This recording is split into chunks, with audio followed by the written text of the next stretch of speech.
This is my review for the Xbox One Elite controller. Zoom. So anyways, this is the expensive but beautiful and glorious updated Pro controller for Xbox One. I hope the lighting is good on this. Kinda tried to find a good balanced spot. So basically, the first thing you'll notice is a much sleeker design. You actually plug in your controller and you name it and everything like that, and you customize settings, which I will be overlaying at some point across this review of it. What makes this really neat is that this controller was apparently, at least designed by pro players in mind and with input from them. So on the back we have the triggers. So these can be hotkeyed, which is really cool. So they don't technically replace any buttons unless you set it up like that. So basically you can have one of these awesome, really easy to click and use paddles being all sorts of things. So in Halo, for example, I have, I'm trying to just think of the side here, I have one of these upper paddles as a jet booster. It's quicker. I also have one of the two bottom ones as grenade and one of them as shooting, just in case I want to do quick fire. They're better for assault rifles, I've noticed. Not quite for burst fire, but, at least in my opinion. So we're doing this light on. See, in the middle here we have a switch. So this actually allows you to change which controller scheme you are using. You set up your two controller schemes. I sort of wish every game had their own set of two controller schemes. I guess that might have been too hard to program.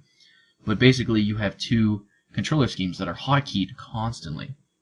So basically you can have, like, right now I have a Halo one and a Gears of War one. But you can also create other configurations. You just have to go to the app to switch them all the time. So basically I like to have, actually it's kind of weird, but a faster Minecraft system. So basically I have it so it sets up so I mine quicker and easier with the extra paddles. I also like how I have a Telltale kind of one so that the paddles are actually being used as like choices in a Telltale game, which is pretty cool. And another neat thing is it comes with different pieces that you can pull out. Nice and easy. See, look how easy that was. And you can do that with anything. You can do that at the front, like paddles here, you can do it at the back, and you can just take these out nice and simply. Look at that, it's just, they go in even simpler. Like, how they've made that so easy is unbelievable to me, because you can just, like, they stay in there when you need them. They actually got a nicer, like, movement to them too, which I love, but it comes out so elegantly, which I can't believe. And there are also other accessories, which I'll show in a sec here. As you can see now, I brought out the rest of the equipment and stuff, try to get some lighting here.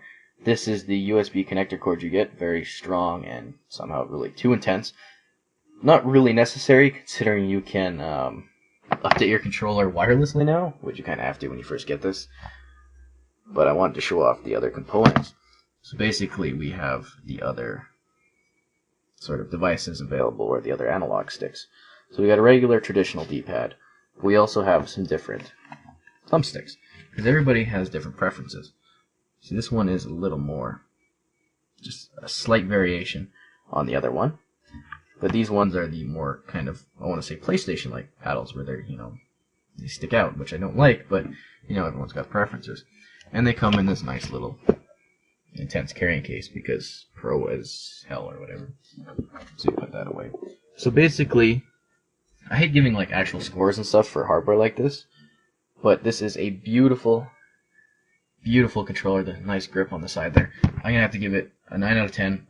It's not really different from the original Xbox One controllers. It doesn't do strides to change things really, but it gives you enough settings to give you a pro feeling. It's more of a piece that regular players will not get, but a controller that you would maybe get off just to show off or to elevate your game, which this is for. I hope you enjoyed. If you have any questions about it, let me know and I'll try to help you. Really cool controller.